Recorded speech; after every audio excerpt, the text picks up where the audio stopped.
Clarissa frantically called 911 and told the operator that she was 36 weeks pregnant and had just given birth at home, but the baby wasn't breathing and had turned blue. Paramedics quickly arrived and took Clarissa and baby Xander to the hospital, where he was rushed to intensive care. Hospital staff noticed that Clarissa's arms, hands and face were covered in blood, assumedly from the home delivery. But when they managed to check Clarissa over, they made the chilling discovery that she showed no signs at all of having given birth. This is Red Rum, a podcast focusing on the true victims of crime. Marlene Ochoa Lopez. Marlene Ochoa Uriostegui was born in Mexico on the 16th of November 1999. Just 2 years later, she and her family, father Arnulfo and mother Raquel, left Mexico and came to settle in the United States, eventually making a life for themselves in Chicago, Illinois. Just a few years later, Raquel gave birth to a baby boy. Marlene was excited to welcome her little brother Oscar home from the hospital and took pride in teaching him the ways of the world. Throughout her teenage years, Marlene dreamed of one day owning a black BMW and being a mum herself. She and her friends would spend the afternoons after school dancing round her bedroom to new Justin Bieber songs. And she even learnt how to Photoshop photos so that she could edit a photo of Justin Bieber next to her. She found the funny in everything and never had a bad word to say about anyone. By the time she was 12, she was a happy-go-lucky kind of youngster and was looking forward to a Christmas party with her closest friends. Just before New Year 2012, she updated her Facebook status. "I just came from a Christmas party and I ate too much pizza, drank soda and candy. There were a lot of games. My first present was a domo and a pic of Taylor Lautner. My second one was a watch. I had a lot of fun." Marlene was an avid Facebook user, communicating with her friends and sometimes her teenage crushes. Over the next few years, Marlene worked hard at school with the view of one day going to college and eventually becoming a fashion designer. She would spend every moment of her spare time cutting and sticking pages of magazines together to create outfits. She attended Kelly High School in the Brighton Park neighbourhood on the southwest side of Chicago. Marlene enjoyed school, and in her final year, she met and fell in love with Yvonne Lopez. She moved to the Pilsen neighbourhood in Chicago with Yvonne when she was just 16. The neighbourhood suited Marlene to a T, with its colourful street art and thriving galleries. She enjoyed visiting the well-known National Museum of Mexican Art, exploring their collection of textiles, folk art and prints, furthering her understanding and inspiration for her lifelong dream of becoming a designer. It wasn't long after they had moved in together that Marlene found out she was pregnant with her first child.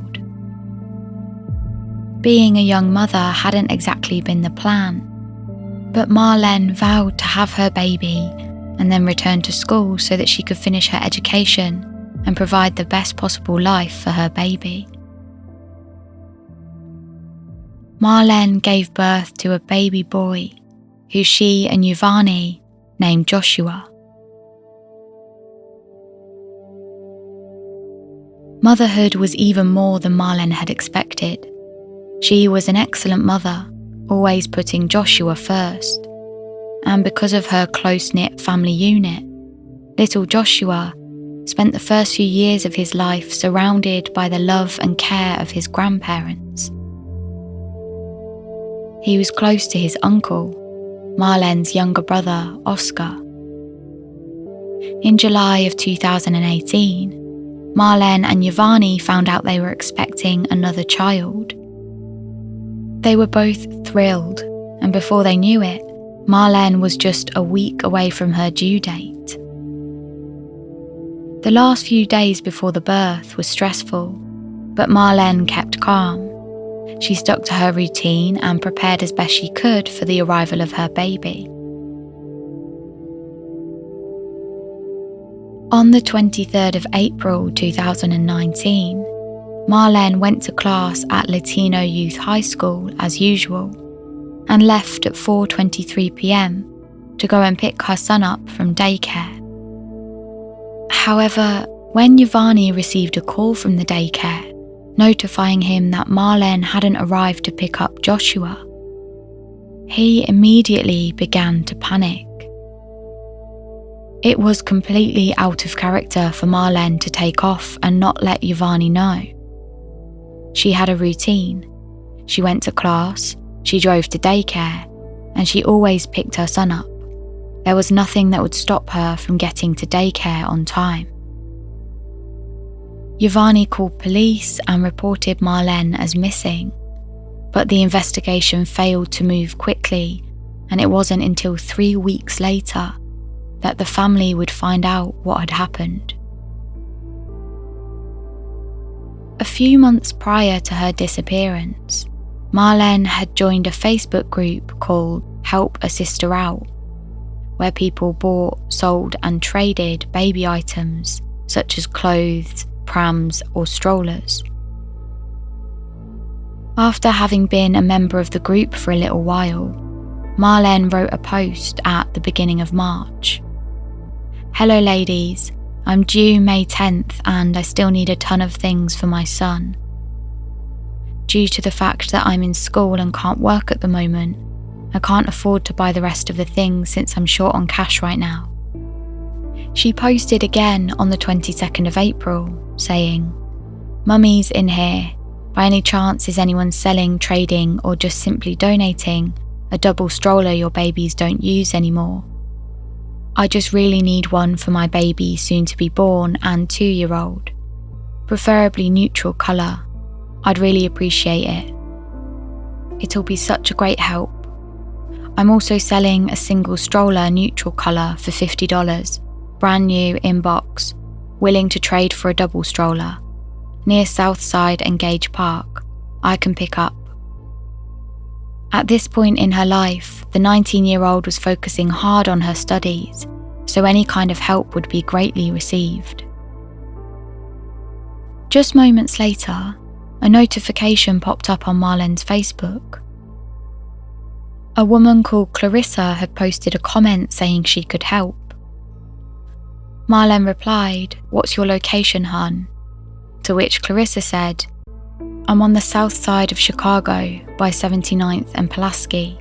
If you want to wait a week, my girl has all brand new boy clothes her son never wore." Marlene was thrilled. She was desperate for a new stroller and some new baby clothes would come in usefully too. She thanked Clarissa again, to which she replied, "No problem, girl. I know how it is. She was lucky to have 2 baby showers, so she just loves to spread the wealth. I'm fine with the help. Inbox me for more info, okay?" On the 23rd of April, Marlene had dressed in some loose-fitting, comfortable sweatpants, a maroon high school t-shirt, and a grey sweater before she headed to class. She realised that once she finished, she would have just enough time to swing by for the stroller before she picked Joshua up from daycare. As soon as class ended, around 4:20 in the afternoon, she climbed into her black Mazda sedan. At 9 months pregnant, even driving was proving to be quite the task. She made the 20-minute journey to Clarissa's house. She was actually familiar with the journey because she had visited Clarissa just 3 weeks earlier when she had collected some other baby clothes. She parked up outside, crossed the street, and walked up to the house. The front garden was decorated with flower pots and a few steps leading up to a screen door. Clarissa immediately opened the door and showed Marlene to the living room. She put some music on, turned it up, and headed into the kitchen where her 24-year-old daughter, Desiree, was waiting. She spoke with her daughter before the two of them came back into the living room and sat on the sofa. Desiree made small talk with Marlene, talking about her journey over and asking if she wanted to see a photo of her brother Xander, who had passed away the previous year. As she rummaged around to the side of the sofa, she pulled out a small, well-used photo album, which she opened up and showed to Marlene. The pages were filled with photos of Xander's face, of family moments, and memories from childhood. As Marlene leant forward to get a better look, she felt a sharp sensation around her neck before being pulled backwards. She clawed at what she thought must be some kind of lead or cord wrapped around her throat. After a few seconds of panic, Marlene managed to get her fingers under the cord, which is when Clarissa shouted, "You're not doing your fucking job." Desiree realised she meant her. She stumbled towards a struggling Marlene and forcefully pried her fingers from the cord, one by one. Desiree watched Marlene's terrified expression turn to pain before her frantic hands slowed and dropped to her side as her eyes began to glaze over. Another 5 minutes passed, with Clarissa's grip tight around the cord. Clarissa then shouted at Desiree to help her lay Marlene down. She checked there was no sign of movement or life before heading into the kitchen. When she came back out, she was holding a large butcher's knife. She lifted up Marlene's t-shirt and slid the knife into the side of her stomach before pulling the baby out. It was a boy, although he didn't cry. She placed the baby into a bucket with the placenta and umbilical cord still attached. She and Desiree then wrapped Marlene's body in a blanket and placed it into a large plastic bag. Once they were certain that Marlene's body wasn't visible through the bag, they dragged it outside and hauled it into an outside bin, hidden from view, round a corner next to their garage. Once Clarissa had returned inside, she called 911, where she told them that she'd just given birth at home and her baby wasn't breathing. She said he was pale and blue and that she was administering CPR. Paramedics quickly arrived and took Clarissa and the baby straight to the hospital. Clarissa informed the medical staff that he was called Xander. They noticed that her arms, hands and face were covered in blood and assumed it was from the home delivery. But when they checked Clarissa over, they realised that she showed no signs of having given birth.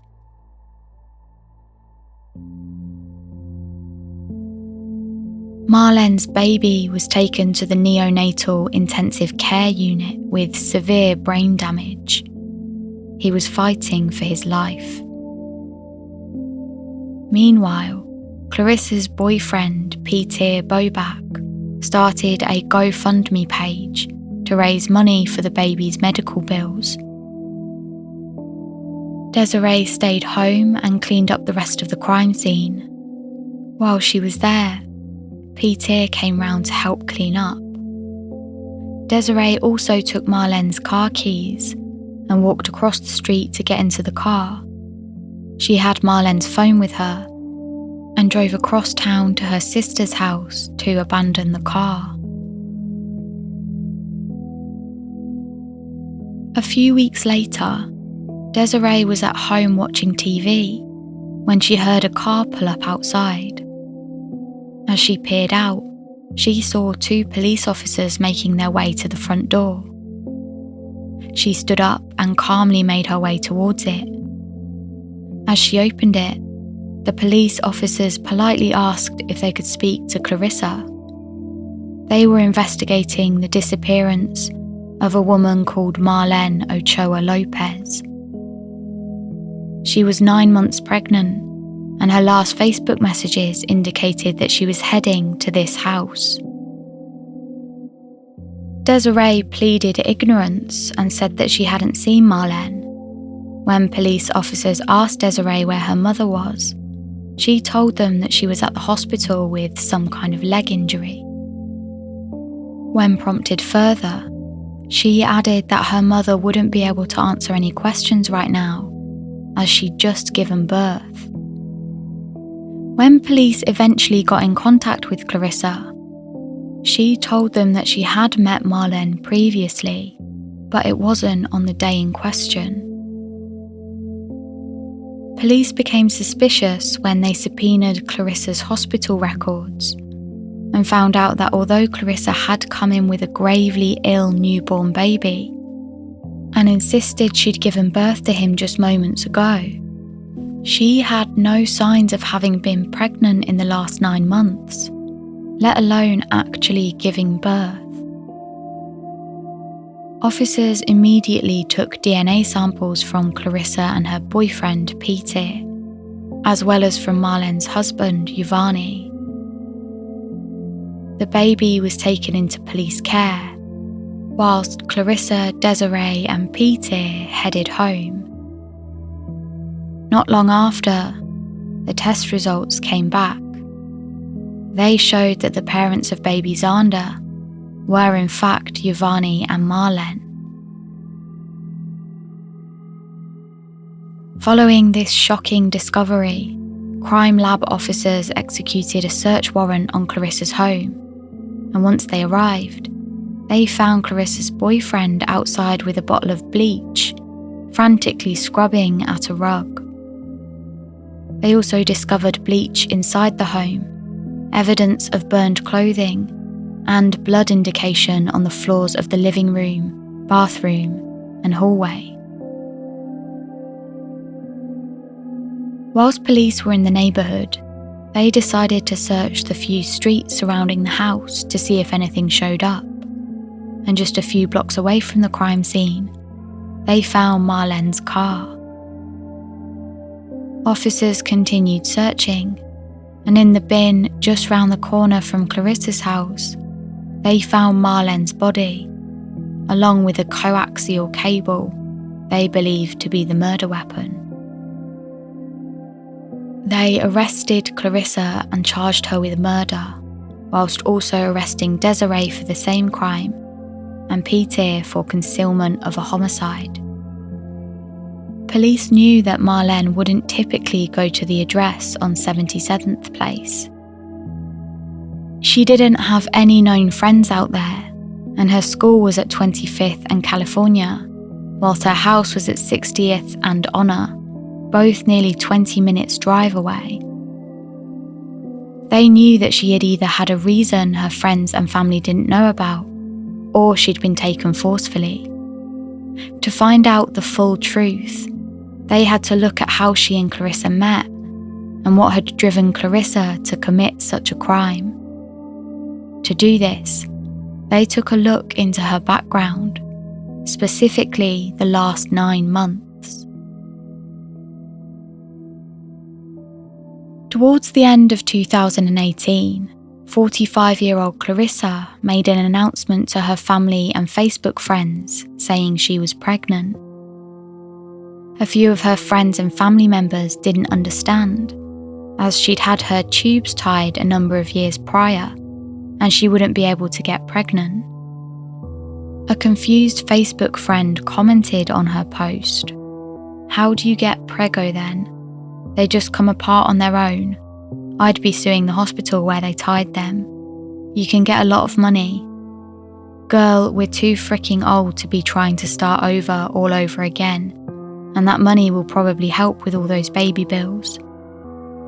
Clarissa goes on to say that when she had an appendix surgery, they untied them and then forgot to tie them back up.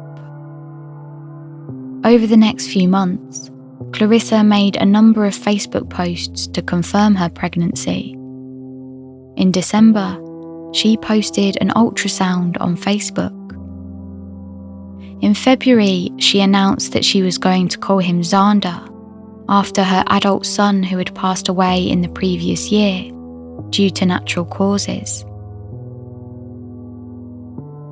As well as this, she posted photos of a crib and a wall decorated with a tree that said Xander in letters around it. She also set up a list of baby gifts she'd like to receive once she'd given birth and sent it around to her family and friends. On the 5th of March, Clarissa joined the Help a Sister Out Facebook group, a 32,000 member strong forum where mothers could share resources, materials and essentials. Clarissa posted, "Where the May Mamas at?" It seemed she was already using the group to seek out potential expectant mothers, with the view that she would choose one to prey on, and eventually murder them in order to steal their baby. It was in this Facebook group that Clarissa made contact with Marlene.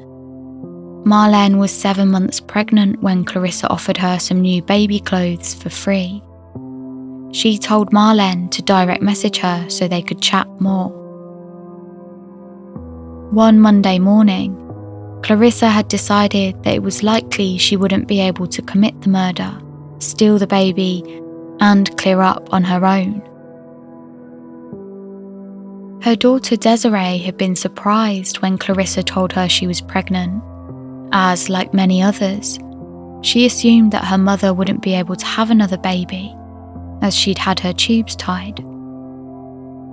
However, it was on the 1st of April that she told her daughter about her plan, and that she needed her help. She told Desiree she was going to kill a pregnant woman and steal her baby. Initially, Desiree refused to help her mother, but Clarissa wouldn't take no for an answer, and just as Desiree went to storm out of the house, her boyfriend turned up. She took him down to the basement and in anger, told him what her mum's plan was. He told Desiree that if they went through with it, he would call the police. Just then, Marlene turned up at the house. Clarissa told Desiree and her boyfriend to keep quiet, and she went to answer the door. She invited Marlene in and gave her a bag of baby clothes. Desiree joined her mother and called her out to another room. When they returned, Desiree headed back down to the basement, and Clarissa carried on her conversation with Marlene. Moments later, Desiree heard a loud noise come from the living room. She ran upstairs to find her mother sat on the sofa, alone. She peered out of the window to see Marlene heading back towards her car with the bag of baby clothes. Clarissa told Desiree that they would have to wait a few more weeks for the baby, but that she'd get her back here, and in the meantime, told her to make sure her boyfriend believed the murder plan was an April Fool's joke.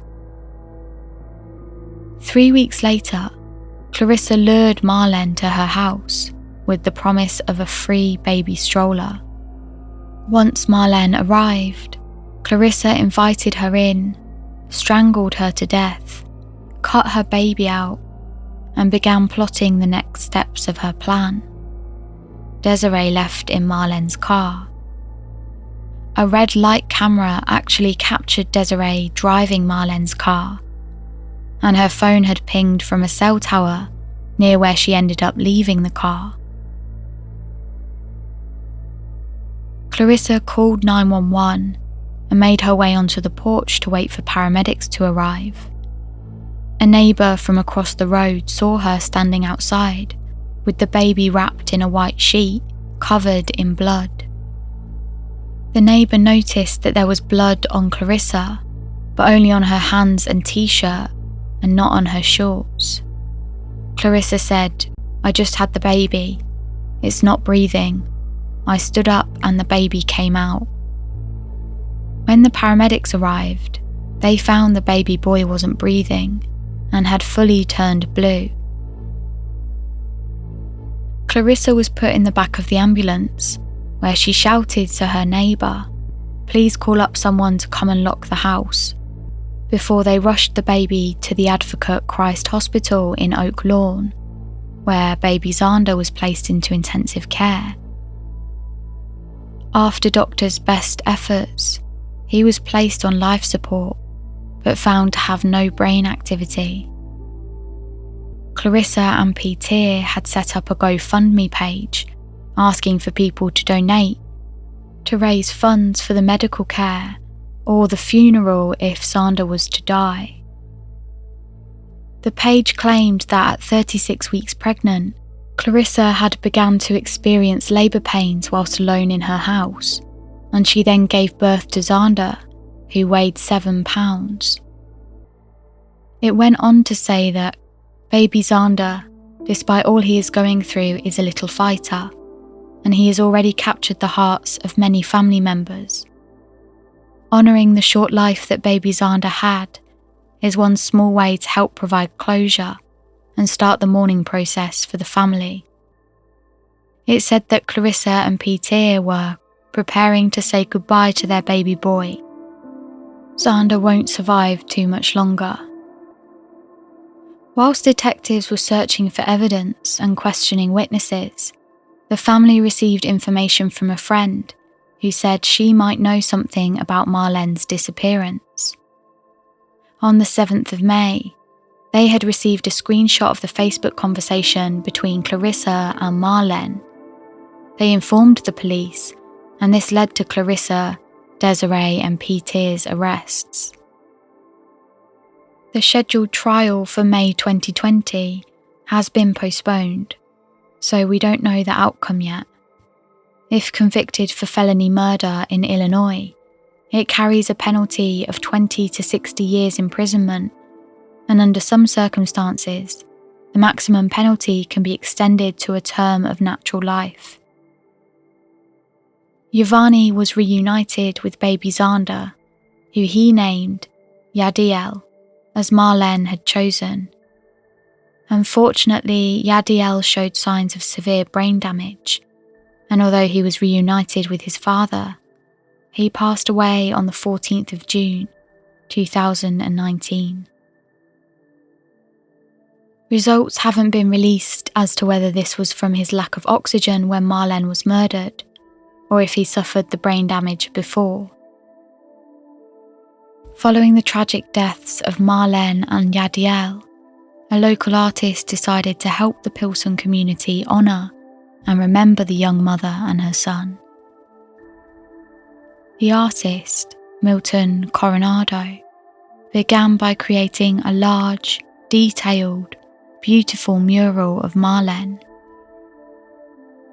A few weeks later, he added her son Yadiel to it. Milton, whose father was gunned down in 2001, said, "I painted a mural to help me cope with that loss, and it served me as therapy for it, and it really helped me. I wanted to give back to the city something similar." He said he wanted to give the family a gift, a memorial of their daughter, as well as to the city. For the first anniversary of the tragic deaths, Giovanni's family held a candlelit vigil, asking people to honour the baby through an act of kindness. The family set the acts of kindness in motion, by delivering meals to Chicago police officers on the city's south side. Yvonne said, "It is hard each day when our son learns something new and does something funny. I want to turn to tell my wife, but she was taken from us. The murders took the life of my wife and baby son away." There has been a lot of discussion around the length of time it took for the investigation to gain momentum and for the missing report to be taken seriously. The details aren't solid, and there are lots of conflicting accounts, but here is some of what we do know. From Marlene's disappearance to the discovery of her body, it took 3 weeks. Marlene's car was found just blocks away from Clarissa's house, but this also took 3 weeks. We don't know when the police found out about the hospital taking care of a baby whose mother appeared not to have given birth, but we do know that the hospital reported it sometime after Marlene's disappearance. There has been an issue with the amount of time it took for police to look into the social media allegations, with some witnesses claiming it had been weeks. The police responded to this by stating that the social media allegations were looked at, but that unlike on TV, there are certain procedures you have to follow, and it takes time. There's no doubt that Clarissa is the person responsible for this heinous crime, but how much responsibility falls on her boyfriend and on her daughter is unclear, as all 3 suspects pleaded not guilty and have not been to trial yet. Of all the people that could hold some accountability for this crime, some people have suggested that Marlene is one for having gone to the home. Obviously, this is ridiculous and completely unbelievable, and I feel silly even spending time on this. But I did see an awful lot of this throughout my research, so I wanted to address it. The main area of victim blaming here is meeting someone online and going to their house alone, apart from the countless obvious reasons as to why this doesn't make Marlene to blame. One of the members of the Help a Sister Out Facebook group, Mel, said that the group's purpose is to give or trade items for those women who are in need, especially disabled or women of colour, and that meeting at someone's house wasn't unheard of. Mel had previously given away baby clothes and nappies so that the person in need was able to move out of their toxic environment. Quote, "I really need everyone to understand that trust was supposed to be built into the group. Marlene was preyed upon. She was a beautiful person who did not deserve this."